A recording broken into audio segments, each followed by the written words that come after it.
Hi girls. So you are getting ready to get fitted for Pointe shoes for the first time. So I wanted to go over some of the parts of the Pointe shoe, what's going to happen the first time you go get fitted, how long it'll take, what it's going to be like, all the things. So I've got a Pointe shoe prop here. So I'm going to go over the parts of the Pointe shoe. You can see this one already has ribbons and elastic on it. When you're trying on shoes, it will not have ribbons and elastic on it yet. Also, you can see this has a little bit of a curve. When you're trying on shoes in the store, it's going to be a little bit flatter than that. That's just because these shoes have been worn, so they curve to the wearer's foot a little bit. Okay, so parts of the Pointe shoe. This part on the bottom, the flat part, that would be on the floor, is called the platform. So you've got your platform, and you can imagine that, right? Like platform that you were going to use to stand on, and then you go across the tight roof, there's a platform on the other side, basically because it's flat and it's the part you stand on. So platform is this part. This whole part is called the box of the Pointe shoe. So the box is this hard part that covers your toes, the sides, the front, the box. Okay, so platform, box. Now, in the front, this part, we call that the vamp. And the vamp is really just a measurement of how high the shoe is going to come on your foot. So the vamp, if they say you have a low vamp, it might only come down here and it's just going to cover your toes. If they say you need a high vamp, it's going to come up more towards the top of your foot. So vamp is really just a measurement of how high or low this part of the shoe hits you on your foot. It's going to be different for everybody. The side portion is called the wing. And why is it called the wing? Well, a couple of reasons, right? So you can feel that it's almost a little bit wing shaped. There's a little bit of roundness there. So you'll feel when you try on Pointe shoes that there's a little bit of roundness there. It goes up a little higher than the rest of the box. The other reason it's called a wing is because when we wing our foot one way or the other, that's the part of the foot that we are changing the direction of. So if, for example, this would be a flat, stretched foot. Let's pretend that if I did this, I would be pushing down in my foot. And if I did this, I would be winging up. So in some circumstances, this would be like a sickle, and this would be like a wing, all right? But not really important why it's called that. Just know that this is called the wing.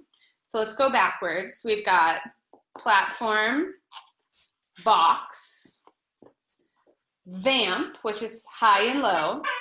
Ooh, the dog is squeaking a squeaky toy. And on the side, we've got the wing, okay?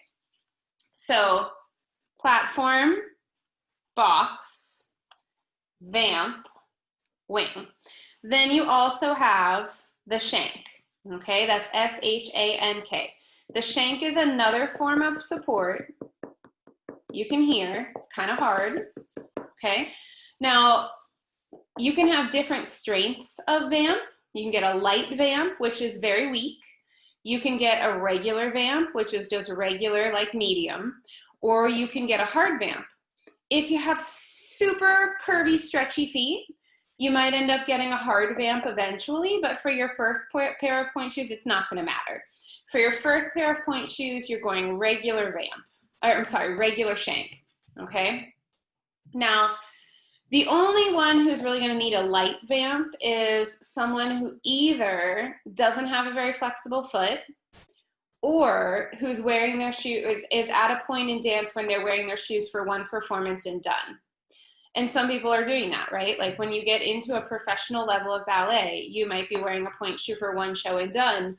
For some people, they're going to get a hard shank and they're still going to wear their Pointe shoes for one show and done. But for some performers, they can go light shank, and it's like putting on a shoe that's already a little bit broken in, and they'll make it through one performance and done. Now, your first pair of Pointe shoes, it depends on how long, or it depends on whether your feet grow, how long these are going to last. If your feet don't grow, or if they grow a teeny tiny amount, you can probably wear these pointe shoes, your first pair of pointe shoes, for 6 months to a year, which is fantastic. It's what we like because pointe shoes are expensive. If your feet grow, they're obviously not going to last as long, but we're not going to put a huge amount of wear and tear on your pointe shoes when you're a first year pointe shoe student. And that's because we're going to do a lot of things at the bar. We're going to do a lot of slow movement, and you're not going to be doing a lot of, how best to say this, you're not going to be doing a lot of pounding on your pointe shoes. Now, you're never really going to pound your pointe shoes because we don't want you doing damage to your feet. But as you get to be a more advanced dancer, you're going to dance harder in your shoes, and that's going to wear them down faster. But for the first year, if your feet don't grow, you might make it with one pair for the whole year. If your feet do grow, you might only make it 6 months, might make it through one semester, and then need another pair for second semester. Okay, so shank, platform, box, vamp, wing. I know I'm doing this a lot. It's going to be annoying. When you get your pointe shoes, they will likely have a drawstring to tighten how this fits around your foot. Don't put these on once and cut this really short. You will eventually tie a solid knot and cut it short, but you don't want to cut it short until you've at least worn them a handful of times and you know for sure that they're as tight as you want them to be.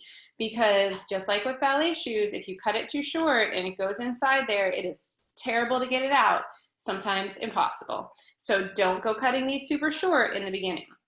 And then you're always just going to tuck them in when you wear them. You will also likely get elastic put on the heel of your shoe or put it on yourself. Sometimes this is sewn on the inside, like this pair of shoes. Sometimes it's sewn on the outside. Either is okay. Inside is cleaner, and if that works for you, that is great. For me, my shoes were always just barely fitting because I have big feet. And back then, they didn't make a big enough size. So I was like always wearing shoes that were a tiny bit too small. And I would always sew mine on the outside just for that extra like millimeter of space. Either way is okay. Your pointe shoe ribbons, right, are made of a satin, right? But they are going to be sewn on the inside of your shoe.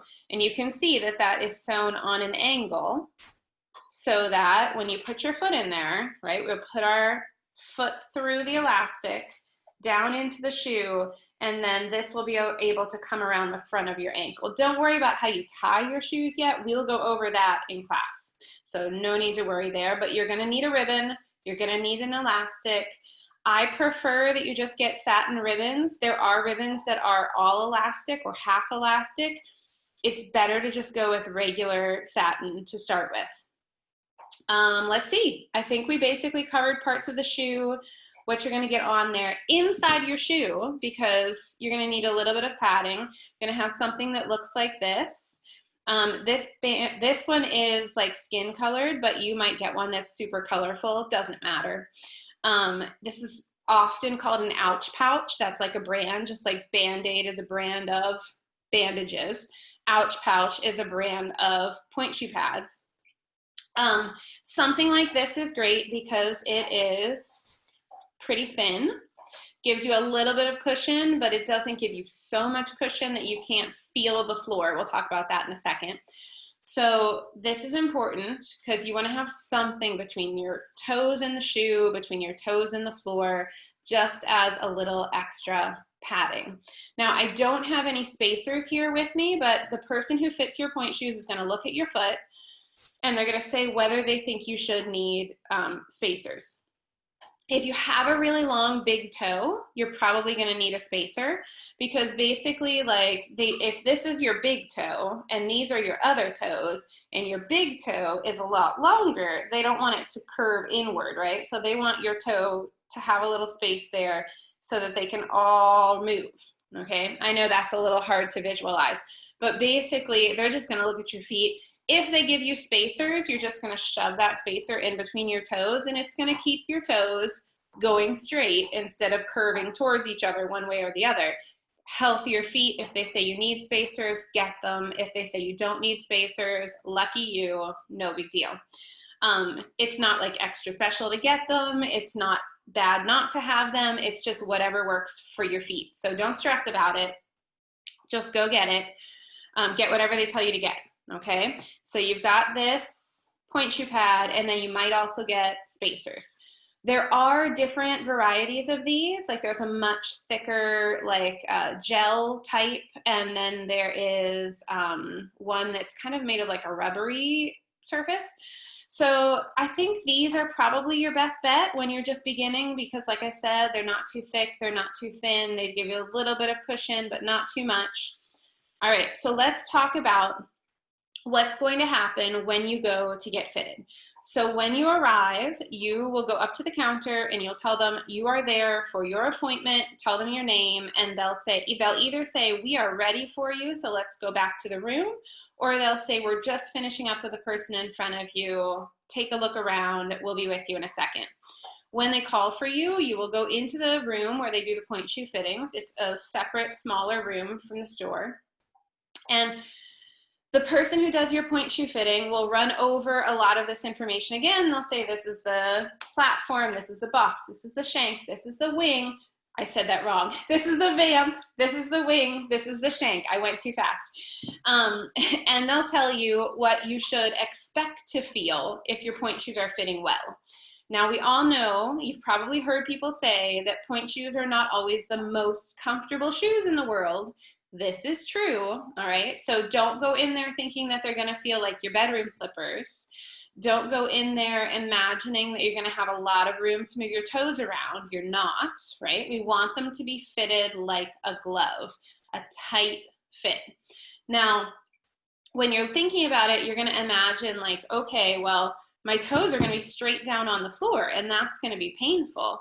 But if you get a shoe that is well fitted, this part of the shoe will kind of hold you up. Your toes are still gonna touch, but it's not gonna be a painful squish of the toes. I'm gonna angle my camera down a little bit so you can see what I'm talking about.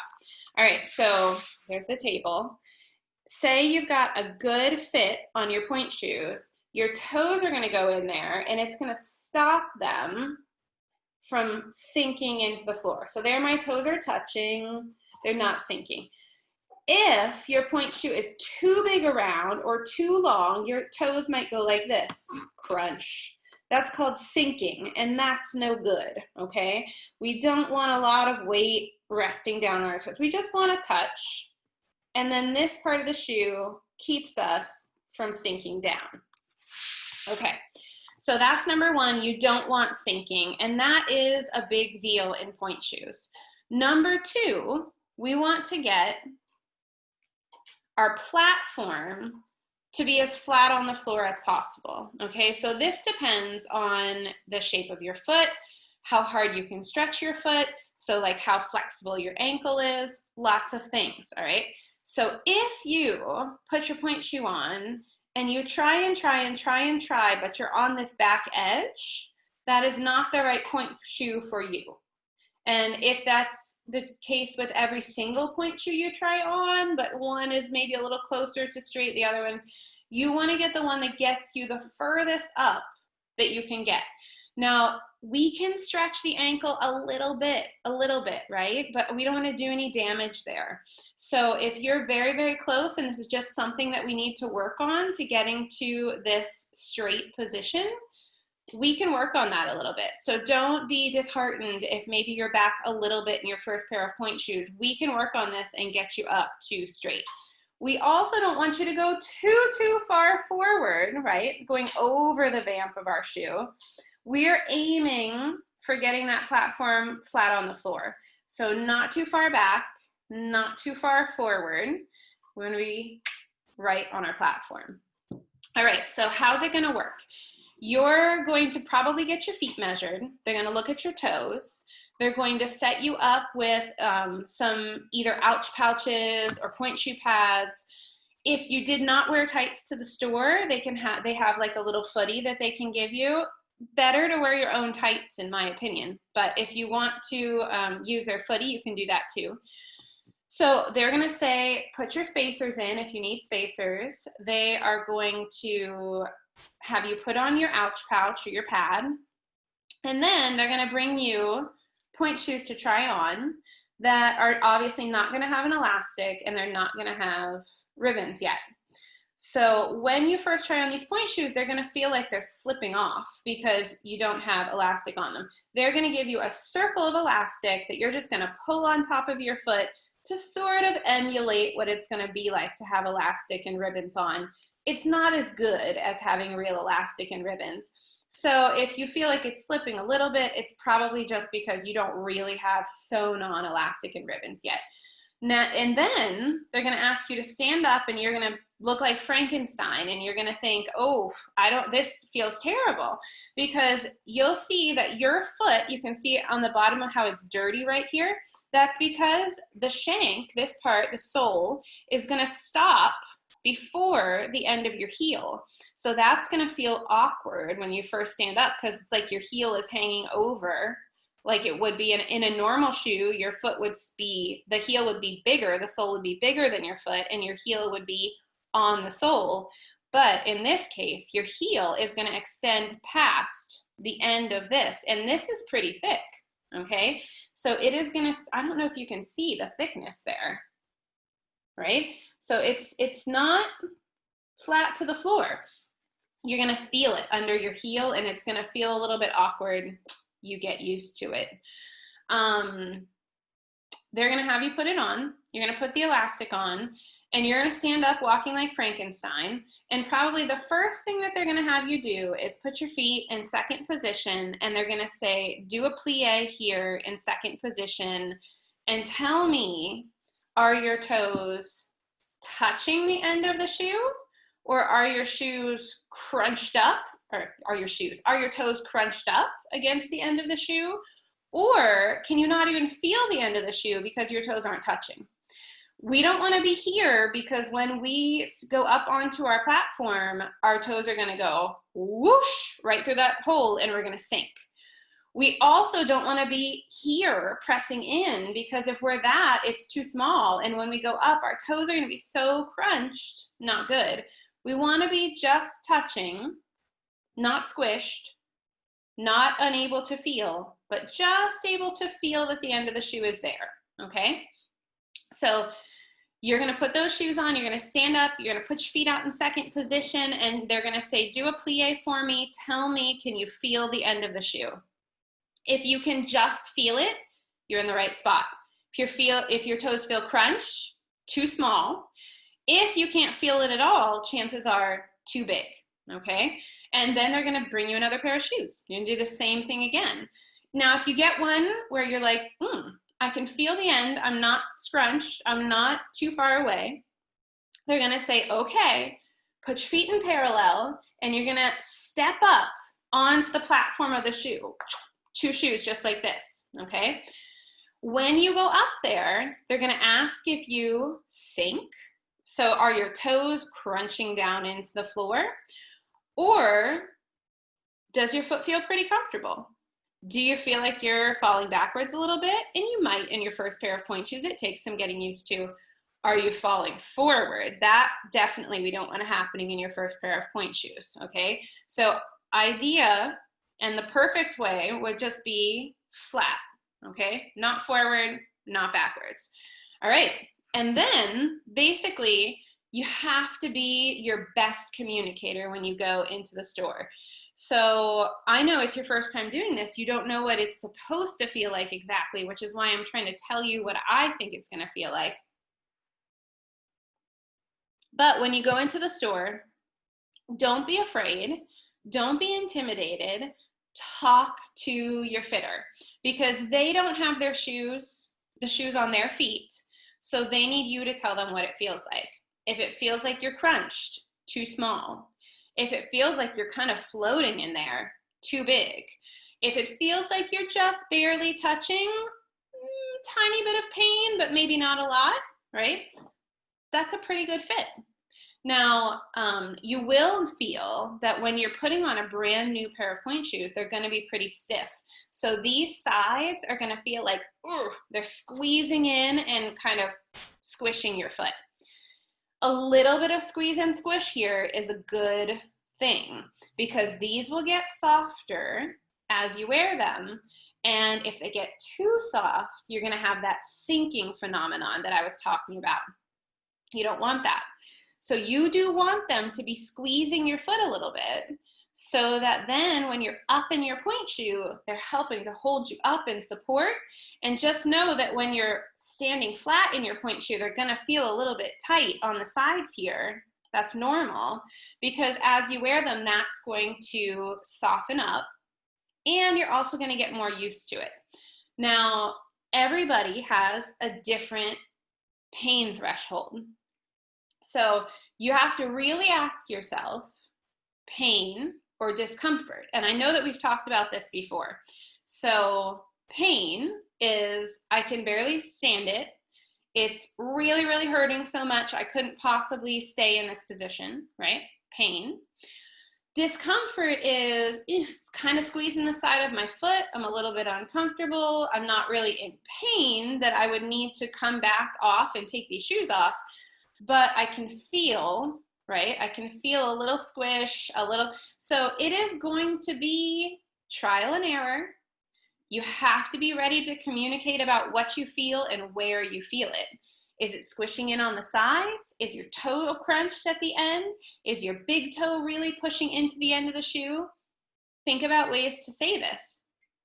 And don't get upset with yourself when you go in to do this fitting because it'll be your first time. Right? So when you are going in for the first time doing anything, it's hard to express what you're feeling about it because you're not sure what you're supposed to feel. Don't get frustrated with yourself. Keep trying. Your fitter has done this with a lot of different people and is there to help you. So if you communicate, then you're going to get a good pointe shoe, right? If you don't communicate and you just put it on and it hurts, but you don't say it hurts or you can't tell them where it hurts or why it hurts, it's going to be much harder for them to help you find a good shoe and it's going to take longer. So the more you communicate, the more it's going to help, okay? And I know that communication, especially with a grown-up in a store, sometimes it's a man, sometimes it's a woman, you might be like, ooh, I don't want to tell them that this is hurting me, but you have to. The only way to get a good fit is to communicate with your fitter. They are not going to be upset with you, offended, nothing like that. They want to get you the best fit in your pointe shoe. So definitely don't hold it in if it's painful. You want to just tell them honestly what it feels like, where it feels weird, and they might say that's normal, or they might say, you know, on a scale of 1 to 10, how much does this hurt? If it's like an 8, a 9, or a 10, that's probably way too much, okay? So you can kind of use that scale for yourself too. Is this a tolerable discomfort? That might be like a 4, a 5, a 6. If it's a 7, 8, 9, or 10 where like it's not tolerable and you're not going to be able to wear those shoes, don't buy them because they're expensive and you are going to end up needing new shoes, right? We don't want that. We want you to get a good fit on the first try. Now there are lots of different kinds of pointe shoes. So not only, this is a block, say it's a block Serenade, okay? And it's in a D width, which is decently wide. It's not super wide, but it's wider. And it's a size 6. There are lots of different kinds of blocks. There's the Hannah, the Serenade, there are lots of them, okay? There are also a bunch of other different brands, Grishkos, Russian points, on and on and on. I'm blanking right now on all the different kinds. When I was growing up, there were so few options, all right? So don't be afraid to say, can we try a different shoe? Because there are others out there. Now, the pointe shoe fitter might say, I've had a lot of experience with your kind of foot and this kind of shoe, and I just don't think it's gonna work, but they should be willing to try. So if you say, I really, really want to try then they should get it out and let you try. But for your first time, you're probably not going to know the differences. So it's okay to just go in there, listen to all their instructions, try to communicate well, and just, you know, take your time, be patient with yourself, be as specific as you can be, and just do your best to get a good fit for this first shoe. Because like I said, if your foot doesn't grow, there's a chance you can wear this for a whole year and your mom and dad will thank you, because pointe shoes are expensive. It's not your fault if your foot grows. You still should tell us. We'll help you get a new pair of pointe shoes. But you know, we want you to keep them for as long as you can, right? Save a little bit of money. So I think that's it. That's all I can think of. If you have questions, you can either text me or you can send me an email, leave a comment, whatever, and I will get back to you. And I think that's it. All right. Have a great first pointe shoe experience, and I will see you all soon.